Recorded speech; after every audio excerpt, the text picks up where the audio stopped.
बेटा पीछे का थंबनेल आपने देख लिया। मैं आपको 17 चैप्टर्स की समरी डिस्कस करने वाला हूं और मैं आपको कुछ चीजें बता देता हूं। सबसे पहले 1 अप्रैल से स्मार्ट वन शॉट का फाइनल फेज है। बॉटनी में पूरी 11th, जोलॉजी में पूरी 12th, फिजिक्स में पूरी 12th और केमिस्ट्री में आपकी इनऑर्गेनिक, ये चलने वाला है। अब आप अपने दिमाग में बिठा लो, अच्छा खासा सिलेबस है। जिनको लगता है ना कि अभी छूट रहा है वो कर सकते हैं और यहां से सिलेक्ट भी हो सकते हैं। अब आगे बात करते हैं बेटा फटाफट से। समरी में हमें क्या पढ़ना चाहिए। देखो हर एक चैप्टर के लास्ट में जाकर समरी दे रखी है और समरी अगर आप देखेंगे तो 1 से 2 पेज की है। यदि हम उस पूरे को याद रखने जाएंगे तो लगभग हमारे पास 40, 45, 50 पेज का एक और कंटेंट हो जाएगा। पॉइंट क्या होता है कि समरी उसी चैप्टर में से दी होती है, तो सारी इंपॉर्टेंट लाइंस होती हैं, पर अचानक से दो एक लाइनें ऐसी होती हैं जो मतलब मेन थ्योरी से हल्की सी डिफरेंट होती है। हमें वो लाइन याद करनी है। हमें समरी में क्या याद रखना, आपको समझ में आ गया। हमें वो लाइनें याद रखनी है जो मेन थ्योरी से अलग हो। तो कोई भी बच्चा ऐसा नहीं है कि समरी को बिल्कुल रीड किए जा रहा है, उसका कोई फायदा नहीं है। आपने वो लाइनें याद रखनी है जो डिफरेंट है। मैं आपको सारे चैप्टर की बताऊंगा कि किसमें है किसमें नहीं है, जिससे आपका काम आसान हो जाएगा। जिस काम के लिए आपको 4-5 घंटे लगते वो आपका 10 मिनट में हो जाएगा। ये काम मेरा है, ठीक है। आ जाओ फटाफट से। तो देखो बेटा, सबसे पहले लिविंग वर्ल्ड के पैराग्राफ में कोई ऐसी लाइन नहीं है जो मेन थ्योरी में ना हो। तो लगभग सारी लाइनें हैं। तो क्या मुझे लिविंग वर्ल्ड की थ्योरी पढ़नी है? एज सच नहीं पढ़नी। तो लिविंग वर्ल्ड की थ्योरी आपके लिए इंपॉर्टेंट नहीं, सॉरी समरी आपके लिए इंपॉर्टेंट नहीं है। अगर आपने चैप्टर किया हुआ है, नोट्स में से मोर देन इनफ है। क्लियर है। यहां पर कुछ बच्चे कूद के आएंगे, सर आ गया, तो बेटा मेरी बात समझ, आ तो पता नहीं आसमान से क्या ही जाएगा। अगर तू समझदार है और एग्जाम को समझता है तो इस बात को समझ, यहां से नहीं पूछ सकता, ठीक है। कुछ भी ऐसा है ही नहीं जो आपको बताने का। हाँ, बायोलॉजिकल क्लासिफिकेशन में आपको क्या मिल जाएगा, दो चीजें हैं जो आपको ध्यान रखनी है। सबसे पहली क्या है कि आपको ना वहां पर फंजाई में लिखा हुआ है most fungi are heterotrophic, theory में यहां पर लिखा है मोस्ट फंजाई आर सैप्रोफिटिक। मैं थोड़ी सी क्लियरिटी दे देता हूं। सबसे पहले आप समझो फंजाई में न्यूट्रिशन कैसा होता है, सैप्रोफिटिक, पैरासिटिक, सिम्बायोटिक, जिसे हेट्रोट्रॉफिक कहते हैं। तो हेट्रोट्रॉफिक जो होता है ना बेटा, हेट्रोट्रॉफिक की 3 टाइप होती हैं। एक होता है सैप्रोफिटिक, एक होता है पैरासिटिक और एक होता है सिम्बायोटिक। सैप्रोफिटिक जो है वो सबसे ज्यादा होता है। तो ये कोई गलत स्टेटमेंट नहीं है ना। यहां पर लिखा हुआ है मोस्ट फंजाई आर सैप्रोफिटिक, ये ठीक है। दूसरा आप देखो, होलोजोइक जो है वो टेबल में लिखा हुआ है, ठीक है। वो यहां थ्योरी में लिखा हुआ, टेबल बनी हुई है ना ब्राउन कलर की। होलोजोइक न्यूट्रिशन किसका? एनिमल का। तो मुझे इस लाइन पे खाली ध्यान देना है बायोलॉजिकल क्लासिफिकेशन में। एक लाइन और दिखा देता हूं। आप अगर एनसीईआरटी में जाएंगे ना, 5 किंगडम क्लासिफिकेशन का जो क्राइटेरिया है, ओल्ड एनसीईआरटी में थैलस ऑर्गेनाइजेशन लिखा था, नई एनसीईआरटी में बॉडी ऑर्गेनाइजेशन कर दिया, जो सही है। क्योंकि समरी में भी ना, समरी में भी मेरे पास क्या था, बॉडी ऑर्गेनाइजेशन ही हुआ करता था। जब हम समरी पढ़ते थे ना इसकी बायोलॉजिकल क्लासिफिकेशन की, यहां पर भी आप देखोगे, यहां पर भी बॉडी ऑर्गेनाइजेशन है, जो अब एनसीईआरटी में भी चेंज करके बॉडी कर दिया है। पुरानी एनसीईआरटी में वहां थैलस था। तो कहीं पर कभी कभी कोई क्या होता है ना, क्वेश्चन में थैलस आ जाता है, वो गलत नहीं है। हम थैलस क्यों नहीं बोल रहे, मैं बताता हूं।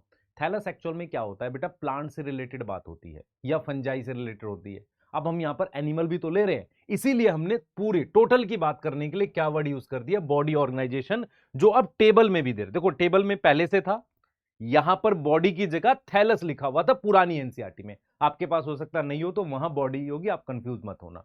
और उसकी समरी में भी बॉडी है। तो आपने अभी तक क्या समझा, बायोलॉजिकल क्लासिफिकेशन से मुझे सिर्फ ये याद करना है कि यहां पर 5 किंगडम में बॉडी ऑर्गेनाइजेशन है। क्लियर है। अब आते हैं प्लांट किंगडम में। प्लांट किंगडम की जो समरी है ना बेटा, उसमें आपको क्या समझना है कि हमारे पास ना एल्गी में उसने क्या लिखा है, depending on the type of pigment, stored food, है ना। और उसके अलावा मतलब propose that type of stored food algae are classified into 3 classes. तो ये जो क्लोरोफाइसी, फियोफाइसी और रोडोफाइसी है ना, ये किस पर बेस्ड है, पिगमेंट और स्टोर्ड फूड पर बेस्ड है। मान लो हम अगर कहते हैं कि एल्गी की क्लासिफिकेशन किस पर बेस्ड है, स्टोर्ड फूड और हमारे पास क्या बच्चे, पिगमेंट, इन दो बेसिस पर है। ये मेन थ्योरी में नहीं लिखा हुआ। तो जो अलग है वो याद करना है बस। तो 2 पॉइंट हो गए, आप नोट करते चल सकते हैं। सबसे पहले आपने बॉडी ऑर्गेनाइजेशन वाली बात याद कर लेनी है, और वहां पर मोस्ट फंजाइयर, हेट्रोट्रोफिक और उसमें भी सैप्रोफिटिक, ये 2 बातें हो गई। आगे चलते हैं। इसके अलावा प्लांट किंगडम में मुझे कुछ और देखना नहीं, ये देख सकते हो नेकेड सीड प्लांट जो है हम जिम्नोस्पर्म को बोलते हैं। ऑल्दो ये थ्योरी में भी है, पर वहां पर लिखा है सीड नेकेड होते हैं, पर नेकेड सीड प्लांट जो है वो जिम्नोस्पर्म का एक और नाम है, हम ये कर सकते हैं। इसके अलावा हमें कुछ नहीं करना प्लांट किंगडम से। अब मॉर्फो में आ जाओ। देखो मॉर्फो में क्या है, मॉर्फोलॉजी में आपको एक चीज मिल जाएगी समरी में, वो क्या है, पॉजिटिवली फोटोट्रॉपिक। ये मेन उसमें नहीं, ये किसकी बात कर रहा है, स्टेम की। स्टेम क्या होता है, लाइट की तरफ जाता है, तो पॉजिटिवली फोटोट्रॉपिक। ये आप नोट कर लें भाई, एक ही पेज में, आधे पेज से कम में होना चाहिए आपके पास। ये चैप्टर का नाम क्या काम, जैसे लिविंग वर्ल्ड कुछ नहीं है तो छोड़ दो, बायोलॉजिकल में ये मिला, प्लांट की, और ये अपनी कॉपी में कहीं लिख लें आप, एक सिंगल पेज में उसको देख लेना बस। आप समझ रहे हो, आपको समेटना सीखना है ना यार, आप क्यों परेशान हो रहे हो, सर ये आ जाए, मैं बैठा हूं ना, मैं बैठा हूं भाई, मैं कराने के लिए, क्यों परेशान है। मैंने बोल दिया इसके बाहर नहीं जाएगा, समरी से कुछ आएगा नहीं, तो इस तरह को उतना ही करना है। अपना दिमाग लगाएगा तो टाइम वेस्ट होगा। इधर देख, यहाँ पे फोटोट्रॉफिक याद कर ले, ठीक है। दूसरी चीज क्या कर ले, एक्सोजिनस, मैंने ये पढ़ाया हुआ थ्योरी में, आपको याद होगा कि मेरे पास जो रूट होती है वो एंडोजीनस होती है, ये पढ़ाया था, रूट जो होती है, रूट ब्रांच, वो एंडोजीनस होती है। स्टेम और जो लेटरल ब्रांच होती है वो क्या होती है, एक्सोजिनस। तो तेरे को दो बात याद करनी है, स्टेम एक्सोजिनस होती है और ये फोटोट्रॉपिक होती है। फोटोट्रॉपिक लाइट की तरफ जाती है, क्लियर है। इसके अलावा इसमें कोई ऐसी लाइन नहीं है जो तुम्हारी मेन थ्योरी में नहीं है और नोट्स में नहीं है, क्लियर, डन। तीन ही पॉइंट्स हैं छोटे छोटे। एनाटॉमी में आ जाओ। एनाटॉमी में क्या किया है इसने, ग्राउंड टिश्यू को ना तीन जोन में डिवाइड किया ऐसे, कॉर्टेक्स, पेरिसाइकिल, पिथ, ये आप देख लेना, ये थोड़ा सा अलग हो सकता है। बाकी क्योंकि सेकेंडरी ग्रोथ अब डिलीट हो गई, ये लाइन आप देख सकते हो कहां होती है, डाइकोट, रूट और स्टेम में। ये लाइन हो सकते हैं दो आपके काम की, एक कि ग्राउंड टिश्यू को तीन जोन में डिवाइड किया, यस, ये चीज, ये वाली लाइन आप देख सकते हैं। ये मेन में भी है पर मतलब ये सब जोन करके कह रहा है, मतलब ग्राउंड टिश्यू को कह रहा है, the ground tissue system form main bulk और divided into three zone. Ground tissue को कॉर्टेक्स, पेरिसाइकिल, पिथ, है ना, cortex, pericycle, pith ground tissue के लिए वर्ड यूज कर रहा है। ठीक है, आगे आ जाते हैं। सेल में थोड़ा सा मुझे मिलेगा, देखो क्या है, endomembrane system, ER, Golgi, lysosome, vacuole, ये तो है ही, ठीक है। यहां पर कुछ चीजें हैं। सबसे पहले एंडोप्लाज्मिक रेटिकुलम में ऐसा कुछ नहीं लिखा हुआ ट्यूब्यूल और सिस्टर्ने, यहां इसने लिखा है कि उसमें ट्यूब्यूल और सिस्टर्ने होते। पहला पॉइंट ये हो गया, ठीक है। दूसरा, ये ट्रांसपोर्ट ऑफ सब्सटेंस भी करता है, ये इसके रोल में लिखा हुआ है। और सिंथेसिस ऑफ लिपोप्रोटीन और ग्लाइकोजन, ये आप एसईआर से रिलेटेड याद कर लेंगे। तो आपको कौन से पॉइंट मिल गए, मैं नोट करता हुआ चलता हूं ताकि आपको पॉइंट वाइज याद रहे कि भाई कितने पॉइंट एक्स्ट्रा हो गए। आ जाते हैं फटाफट से। सबसे पहले मेरे पास ये फर्स्ट पॉइंट हो गया जो एक्स्ट्रा में दिख रहा है। दूसरा, ये जहां पर हमने ध्यान रखना है। उसके अलावा हमने कहां पे ध्यान रखना है, प्लांट किंगडम में, ये वाली बात, थर्ड पॉइंट यहां पर ध्यान रखना है कि क्लासिफिकेशन है प्लांट किंगडम में। फोर्थ आ जाते हैं, है ना, फोर्थ आ जाते हैं, ये उतना जरूरी नहीं है। अच्छा, यहां पर एक चीज और है, फोर्थ पॉइंट में आप ये कर सकते हैं, क्योंकि पॉलन ट्यूब ना मेल गैमेट को ओव्यूल में रिलीज कर रही है। अगर आप वहां देखोगे ना, क्या नाम है, जिम्नोस्पर्म में, वहां लिखा है माउथ ऑफ आर्कीगोनिया, तो माउथ ऑफ आर्कीगोनिया का माउथ ना ओव्यूल में ही है, आप समझो ध्यान से। ये दोनों बातें ठीक है, तो ये फोर्थ पॉइंट है जहां आप ध्यान रखोगे ये गलत और सही कौन सी है। ये फिफ्थ पॉइंट है, स्टेम को लेकर फोटोट्रॉफिक और एक्सोजिनस आपने याद करना है, ठीक है, क्लियर है। अब एनाटॉमी में आपको ये 6 पॉइंट याद कर, ये पॉइंट बता रहा हूं जो जितने पॉइंट आपको एक्स्ट्रा मिल सकते हैं समरी से, भाई सिर्फ वही कर ले, इसके अलावा मत कर, नहीं तो फंस जाएगा, टाइम भी नहीं है तेरे पास, ठीक है, यस, क्लियर है। ये 7 पॉइंट चाहे तो इसी को 6 में या 7 चलो मान लो, ठीक है। अब सेल वाले में देखते हैं। सेल वाले में ये 8th पॉइंट है ट्यूब्यूल वाला, ये 9th है ट्रांसपोर्ट, ये 10th मान लो। यहां पे कुछ पॉइंट है, ऑल टाइप ऑफ मैक्रोमोलिक्यूल, ये भी कर सकते हो। ये 11th, वहां पर लिखा था डीएनए, प्रोटीन, लिपिड, किसकी बात कर रहे हैं, लाइसोसोम की। लाइसोसोम क्या डाइजेस्ट करता है। उसके अलावा बेटा एक ये पॉइंट है जो आपको ध्यान रखना है, गलती मत करना। इसमें लिखा हुआ है कि प्लास्टिड सिर्फ प्लांट में होते हैं, एनसीईआरटी में लिखा हुआ है यूग्लिनॉइड में भी होते हैं। तो इसने क्या किया, plastids are pigment containing organelles found in plant cells only. तो ये क्या मानते हैं नॉर्मली, यूग्लिनॉइड्स को ना, अगर आप मान लो प्लांट में एल्गी का पार्ट है तो आप ले सकते हो, गलत नहीं है। जो एनसीईआरटी में मेन थ्योरी है वो सही है। तो एनसीईआरटी में यूग्लिनॉइड भी मेंशन है, ये सही है। यहां पर गलती है, ये ओनली वर्ड ठीक नहीं है बेटा, ये ओनली वर्ड ठीक नहीं है, ओनली नहीं होना चाहिए था यहां पर। तो ये 12th पॉइंट है जहां आप ध्यान रखोगे। फिर आ जाते हैं बेटा, ये 13 पॉइंट है, जाइगोट से पूरी लाइफ बनती है, ऑल्दो लिखा हुआ है एनसीईआरटी में। दूसरा, यहां पर थोड़ा सा आपको ध्यान देना है, देखो क्या कह रहा है, जीवन फेज में पीरियड है, सेल साइकिल की बात कर रहे हैं, when the cell grow and carries out normal metabolism most of the organelle, यहां पर ऑर्गेनल डुप्लीकेशन की बात कर रहा है, ठीक है। This phase, S phase make the DNA replication chromosome duplication, यहां पर क्रोमोसोम ना लिख के डीएनए होना चाहिए था, पर ये किसकी बात कर रहा है समझो। ये क्रोमोसोम क्यों बोलता है, असल में ये जो मेरे पास ऐसे होता है ना, ये ऑलरेडी डबल बना होता है। ये कब बना होता है, एस फेज में। भाई ये जो सिस्टर क्रोमेटिड है, तो यहां पर होना तो क्रोमेटिड चाहिए, क्लियर है। तो ये आपका कौन सा पॉइंट हो गया, आप चाहो तो इसको 12th पॉइंट में लिख लो, यस 13 पॉइंट में लिख लो, ये वाला, दिस इज 13 पॉइंट, ये 13 पॉइंट है जो आपको ध्यान रखना है। क्रोमोसोमल डुप्लीकेशन लिखी है, पर एक्चुअल में डीएनए डबल होता है, क्रोमेटिड डबल होता है। पर ये क्रोमोसोम किस रिस्पेक्ट में लिखना चाह रहा है कि भाई ये जो सिस्टर क्रोमेटिड है ना, ये है तो बेसिकली अगले फ्यूचर के क्रोमोसोम, उस रिस्पेक्ट में लिखना चाह रहा है, क्लियर है, यस सही है। अब यहां पर न्यूक्लियर एनवलप बेटा प्रोफेज में डिसअपियर नहीं होता, इससे कंफ्यूज नहीं होंगे, क्लियर। इसके अलावा ऐसा जिसमें कुछ नहीं है, ठीक है। उसके बाद ये वाली बात ध्यान रखना, ये क्या है बेटा, मियोसिस 1 और मियोसिस 2 की बात कर रहा है। उसमें कह रहा है during division of homologous pair to form bivalent and undergo crossing over. ये लाइन है, मैं इसको क्या लाइन लिख दूं, 14 15 क्या लिख दें, चलो 12 13 14 14 पॉइंट हो गया या 15 मान लो, जो भी है बेटा आप अपने आप से बनाएंगे। ये क्या कह रहा है, होमोलोगस क्रोमोसोम पेयर होते हैं, बाइवेलेंट करते हैं और अंडरगो क्रॉसिंग ओवर। ये मियोसिस 1 की बात कर रहा है। मियोसिस 1 में क्रॉसिंग ओवर किसके बीच में होती है, नॉन सिस्टर क्रोमेटिड के बीच में, जो किसका पार्ट है, बाइवेलेंट का। तो इस लाइन को भूलना नहीं, बस आप ध्यान रखना कि ये बाइवेलेंट भी लिख सकते हैं यहाँ पे, ठीक है। आपको ये ना सोचे कि सही क्या है गलत क्या, आपको सारी लाइनें बता रहा हूं जो दे रखी है। अब फोटोसिंथेसिस में आ जाओ, इसने डार्क रिएक्शन को क्या बोल दिया है, कीमोसिंथेटिक पाथवे बोल दिया है। तो मान लो ये 16 पॉइंट हो गया, 15 पॉइंट हो गया, डार्क रिएक्शन की बात कर रहा है। डार्क रिएक्शन को क्योंकि डार्क रिएक्शन में केमिकल रिएक्शन चलता है ना, आपको उसको हम क्या बोलते हैं, बायोसिंथेटिक फेज। तो कहीं ना कहीं डार्क रिएक्शन को इसने क्या नाम दे दिया है, कीमोसिंथेटिक फेज, क्लियर है। PS1 PS2 PS1 है 700 नैनोमीटर क्लोरोफिल है, ऑल्दो इसकी जरूरत नहीं है, ये है नहीं हमारी, ये तो है पुरानी इंसेंटिव, ठीक है। उसके बाद कुछ ऐसा हमें दिख रहा है, हाँ, फोटो रेस्पिरेशन को क्या लिख रहा है, देखो वेस्टफुल ऑक्सीजनेशन, ये वर्ड ध्यान रखना। वेस्टफुल ऑक्सीजनेशन का मतलब है फोटो रेस्पिरेशन में क्या हो रहा है, रूबी इसको एज अ ऑक्सीजनेस की तरह काम कर रहा है। जो भी पॉइंट्स हैं आपको देखने लायक वो मैं बता रहा हूं, क्लियर है।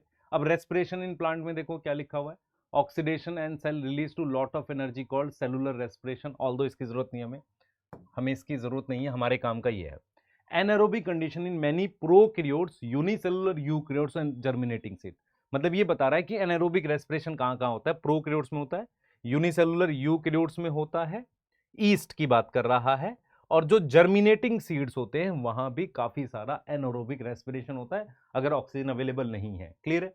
ये हमारे काम का है, ठीक है। बाकी तो मुझे नहीं लगता इसमें से कुछ आपको एक अलग चीज मुझे दिख रही है, ऐसा नहीं। प्लांट ग्रोथ में आ जाते हैं। Plant growth is indeterminate in higher plant, एक ये लाइन मुझे लग रही है कि आपको ध्यान रखनी है, हायर प्लांट में इनडिटर्मिनेट होती है, यहां पर है देखो, प्लांट की डिफरेंशिएशन ओपन होती है, development could also be flexible, the development is some growth हो। तो ये वाली जो बात है ऑल्दो एनसीईआरटी में, पर यहां पर भी आप ध्यान रखेंगे क्योंकि मैं जानता हूं ये इंपॉर्टेंट बात है। डिफरेंशिएशन ओपन का मतलब क्या है कि सेल कुछ भी बना सकता है, ये मतलब है। तो मुझे इस चैप्टर में भी कुछ खास ऐसा मिला नहीं जो आपको ध्यान रखना है, ये वो फैक्टर्स हैं जो मुझे नहीं लगता इंपॉर्टेंट है, ठीक है। आ जाते हैं सेक्सुअल रिप्रोडक्शन, अब आ जाओ जरा सेक्सुअल रिप्रोडक्शन क्लास 12th का आ गया। अब इसका मतलब मेरे पास अगर आप ईमानदारी से देखो, देखो बड़ी बड़ी लंबी लंबी वीडियोस की आवश्यकता नहीं है, 16-17 पॉइंट है जो मैंने हर चैप्टर पे नंबर डाल दिए, उस पीडीएफ को देख के उन पॉइंट्स को देख लेना बस। आप परेशान होकर कोई फायदा नहीं होगा कि सर नहीं पूरी समरी रीड कर देते, कुछ होते हैं बेवकूफ टाइप के बच्चे जिनके खुद 100 नंबर 200 नंबर नहीं आ रहे होते हैं, लेकिन उनको ना समरी पूरी पढ़नी है। मेरी बात समझो ध्यान से, समरी चैप्टर से बनते उतना ही करना जितना कराया जा रहा है, अपनी दिमाग को नहीं लगाना। जो अलग है मैं बनाता है, सेल में अलग है, प्लांट किंगडम में एल्गी को कैसे क्लासिफाई किया वो पॉइंट लिखा हुआ है, जो अलग है वो बता दिए, एक्सोजीनस हो गए, ये वो पॉइंट्स हैं जो अलग हैं, वो मैंने आपको बता दिए। आ जाओ सेक्सुअल रिप्रोडक्शन में आ जाओ, बाइलोब डाइथिकस टेट्रास्पोरेंजिएट वर्ड जो है ना, ये एक पॉइंट है जो आपको ध्यान रखना है, ठीक है। मैं इसको 19 लिख देता हूं ताकि आपको याद रहे, ठीक है, क्लियर है। आगे आ जाओ, ये आर्कीस्पोरियम सेल, ये आर्कीस्पोरियम सेल का एक और नाम होता है बेटा मेरे पास, स्पोरोजिनस टिश्यू, नहीं जो जिसे हम क्या बोलते हैं मेगास्पोर मदर सेल, है ना। तो जो स्पोरोजिनस टिश्यू है ना, मेगास्पोर मदर सेल, उसका एक और नाम होता है आर्कीस्पोरियम सेल। आर्कीस्पोरियम सेल बेसिकली क्या है, आर्कीस्पोरियम सेल को कहते हैं। देखो क्या लिख रहा है, ये लिख रहा है the central tissue is the nucellus in which the archesporium cell differentiate. Archesporium cell का मतलब हो गया मेगास्पोर मदर सेल, मतलब न्यूसिलस में से कोई एक सेल मेगास्पोर। तो ये लाइन देखो, ये एनसीईआरटी में नहीं है, ठीक है। ये वाली जो है ना टेट्रास्पोरेंजिएट, ये चेक कर लेना, मेरे हिसाब से तो शायद नहीं है, ठीक है। हाँ, अब pollen inhibition when pollen is incompatible, ठीक है, फॉर्मेशन और, तो ये सब लाइनें तो आपके पास हैं, इनकी आवश्यकता आपको नहीं है, मैंने मार्क कर दिया, ऐसा जरूरत नहीं है। यहां जाते हैं, सम एंजियोस्पर्म और ग्रासेस में दिखता है। एडवांटेज आप देख सकते हो, ये एक है कि हॉर्टिकल्चर का मतलब होता है फ्लावर इंडस्ट्री, और एग्रीकल्चर में मुझे फायदा। ये वो लाइन है जहां से आपको कुछ मिल सकता है। क्लियर है? बाकी तो ये स्टेजेस हैं, आपको ध्यान रखनी, यहां भी लिखी हुई है। ठीक है, अब आते हैं principle of inheritance and variation. देखो यहां पर क्या लिखा है, Mendel law of inheritance, he propose that the factor जिसको हम आज नाम regulating the character of found in pair known as allele, ये वाली डेफिनेशन पे थोड़ा सा ध्यान रखना। उन फैक्टर्स को आज हम एलील के नाम से जानते हैं, ये एक वर्ड है जो आपको कर सकता है दिमाग में। दूसरा यहां पर क्या लिखा है, dominant character express when factors are in heterozygous, तो यहां पर क्या होना चाहिए था, यहां पर हेट्रोजाइगस एंड होमोजाइगस दोनों होना चाहिए था। और रिसेसिव जो होता है, ये वो लाइनें हैं जो आपको ध्यान रखनी। रिसेसिव क्या है, होमोजाइगस में भी। उसके बाद it was found that factor independent assort and combine all permutation and combination. मैं ये क्यों मार्क किया हूं, मैं आपको बता देता हूं। मैं इसको इसलिए मार्क किया हूं क्योंकि यहां पर एक चीज है कि इसमें ना, इसमें जो कॉम्बिनेशन लिखे हैं, देखो इसमें क्या लिखा है, ध्यान से देखेंगे। It was found that the factor independent assort and combine in all permutation and combination, इसको कह रहे हैं लॉ ऑफ। तो एक अलग सी डेफिनेशन लिखी हुई है ना, इस वजह से मैंने इसको क्या किया, मार्क किया, एक अलग तरीके की डेफिनेशन लिखी हुई है। उसके बाद क्या है बेटा, यहां पर क्या है, ये combination of different combination of gametes, ये बात लिखी है, इसको पनेट स्क्वायर कह रहा है। यस, ये वो पॉइंट है जो इस पे आपको ध्यान रखना है। ये दो तीन पॉइंट हैं जो ध्यान रखने उसमें। देखो यहां पर तो डेफिनेशन लिखी है होमोजाइगस हेट्रोजाइगस की, यहां पर इसने क्या लिखा है, factors regulating the character found in pair known as allele. तो उन फैक्टर्स को, जबकि अगर आप एनसीईआरटी देखोगे वहां जीन्स लिखा हुआ है, जीन्स जो है जो कॉन्ट्रास्टिंग के लिए कोड करते हैं उनको एलील्स बोलते हैं, तो यहाँ फैक्टर लिख दिया, कोई ऐसी बात नहीं है। यहाँ पर इसने होमोजाइगस हेट्रोजाइगस की डेफिनेशन लिखी है, यहाँ इसने इंडिपेंडेंट असॉर्टमेंट का एक अलग वो लिखा है कि डिफरेंट कॉम्बिनेशन परमुटेशन में। और पनेट स्क्वायर में लिखा है कॉम्बिनेशन ऑफ गैमेट्स, जिसे आज हम किसके नाम से जानते हैं, जीनोटाइप। पनेट स्क्वायर क्या दिखाता है, जीनोटाइप दिखाता है। क्लियर है बेटा, सही है। अब इसके बाद चलते हैं, इसके बाद है the Mendel's law were extended in form of chromosomal theory of inheritance, ये लाइन है। ठीक है, these genes are called linked genes, closely located genes are assorted together, मतलब असॉर्टेड टुगेदर का मतलब गो टुगेदर। तो ये वो लाइन है जहां पर आप ध्यान रखना, क्लोजली लिंक साथ जाएंगी, और लिंक डिस्टेंटली लिंक क्या करेंगे, रिकॉम्बिनेशन करेंगी। तो ये एक पॉइंट है जो आप चाहो तो याद कर लेना, अच्छा रहेगा, क्योंकि एनसीईआरटी से थोड़ा लगा है। Chromosome which are different in two sex were named as sex chromosome, ये थोड़ी सी खराब सी डेफिनेशन है ना। ऑल्दो सेक्स क्रोमोसोम वो होते हैं जो देखो which are different in two sex, मतलब मेल फीमेल में जो अलग है उनको ये सेक्स क्रोमोसोम कह रहा है। ठीक है, यहाँ पे चिकन लिखा है, ध्यान रखना। ठीक है, यस, ठीक है। Sickle cell anaemia is cause due to change in one base in gene coding beta chain, तो इसकी हमें ऐसा जरूरत नहीं है ना, इसकी आवश्यकता नहीं है हमें। ठीक है, उसके बाद टर्नर सिंड्रोम, ठीक है, इन सब की। अच्छा, कैरियोटाइप वर्ड ध्यान रखना, थ्योरी में नहीं लिखा, डायग्राम बना हुआ था। कैरियोटाइप वो है बेटा जिसमें एक्स एक्स वाई वाला जो डायग्राम, या उसका क्या नाम है, ऑटोजोम करके देखो, ये डायग्राम है। तो ये वाली लाइन हम याद रख सकते हैं, है ना। मैं इसको 29, देखो पॉइंट एक दो ऊपर नीचे हो जाएंगे तो आप मैनेज करना, मैं आपको ये बता रहा हूँ आपने क्या याद करना है। अब मैं यहाँ बैठ के याद नहीं कराऊंगा आपको, अपनी एनसीईआरटी खोलनी है, उसमें से वो पॉइंट नोट करने, या ये पीडीएफ में से पॉइंट नोट कर लेने। कितने पॉइंट निकलेंगे, 20-25 पॉइंट मैक्सिमम निकलेंगे। उन पॉइंट्स पे पहले चैप्टर का नाम वो पॉइंट, चैप्टर का नाम वो पॉइंट, उस तरीके से कर लेना, उसको 2-3 बार रिवाइज करना, एग्जाम में याद रहेगा। तेरे को एग्जाम में क्या याद रहेगा, मैंने इतना पढ़ा, ये पॉइंट अचानक से कहां से आ गए, यही हो सकता है, इससे ज्यादा कुछ नहीं होगा। क्लियर है? कुछ बच्चे होते हैं जो मतलब परेशान होते हैं बिना बात के, वो नहीं करना आपने। ठीक है, तो यहां पर क्या है, the hydrogen bonding between the bases from opposite, the hallmark of, देखो the hallmark of DNA double helix structure is hydrogen bonding. अगर आप ये वाली लाइन देखोगे ना, ये गलत नहीं है, उसमें लिखा हुआ है हॉलमार्क को कहते हैं कॉम्प्लीमेंट्री बेस पेयरिंग। यहाँ बेस पेयरिंग कैसे होती है, हाइड्रोजन बॉन्डिंग। तो ये वो लाइन है जिसपे आप ध्यान रखना, ये गलत नहीं है। ठीक है, क्लियर है ना। ठीक है, द जीन इज स्प्लिट, ये सब तो ठीक है। उसके बाद देखो, the genetic code read again on a principle of complementarity by tRNA. देखो टीआरएनए भी कैसे रीड कर रहा है, ये वाला पॉइंट हमारे पास इंपॉर्टेंट है। टीआरएनए रीडिंग कैसे कर रहा है, कॉम्प्लीमेंट्री बेस पेयरिंग से। क्लियर है? अब ये देखो क्या कह रहा है, the tRNA bind to specific amino acid and one end, और हाइड्रोजन बॉन्ड बनाता है किसके साथ, एमआरएनए के साथ। ये भी वो पॉइंट है जो आपका एक्स्ट्रा है, थोड़ा सा वहां पर नहीं है एग्जैक्टली, आप कर सकते हैं। RRNA act as a catalyst, ठीक है, ये राइबोसोम की बात कर रहे हैं, यहाँ लिखा भी हुआ है, राइबोसोम कहते हैं। ठीक है, उसके बाद since transcription are energetically expensive, these have to be tightly. अब ये क्या है बेटा, ये रेगुलेशन का रीजन दिया हुआ है। रेगुलेशन का रीजन जो है ना, वो क्यों दे रहा है, मतलब रेगुलेशन करते हैं, क्यों करते हैं, क्योंकि एनवायरमेंटल नीड है। उसके अलावा आपको ये भी बोल रहा है कि रेगुलेशन क्यों करनी चाहिए, क्योंकि एनर्जी बहुत लग जाएगी अगर हम बिना बात के बनाएंगे। तो ये भी एक वो पॉइंट है जो आप कर सकते हो याद। ठीक है, क्लियर है, सही है। अब देखो, transcription is the primary step, ये वाली बात आपको नहीं मिलेगी उसमें। रेगुलेशन ऑफ ट्रांसक्रिप्शन जब मिल जाए तो अच्छा, ये मेरे को शायद लग रहा है कि नहीं। अच्छा देखो, lac operon is prototype. Prototype क्या होता है बेटा, प्रोटोटाइप मतलब एक तरह का sample. Prototype operon in bacteria. अब कुछ बच्चे आएंगे सर पूरा रीड कर दो, कोई फायदा नहीं है। जो लाइनें इंपॉर्टेंट है वो मार्क करी हैं, वही याद करनी है तुझे। अगर तुझे चैप्टर आता है तो समरी काम किया ना। कुछ बच्चे हैं समरी से पढ़ा दो सर, नहीं होगा, कुछ नहीं होना। तुझे जो बताया प्रोटोटाइप का मतलब पता होना चाहिए, जो लाइनें मार्क है उनको एक बार रीड करना है। Operon is regulated by the amount of lactose in medium. ठीक है, क्लियर है। देखो, इसमें ये लाइन का काम किया आपकी।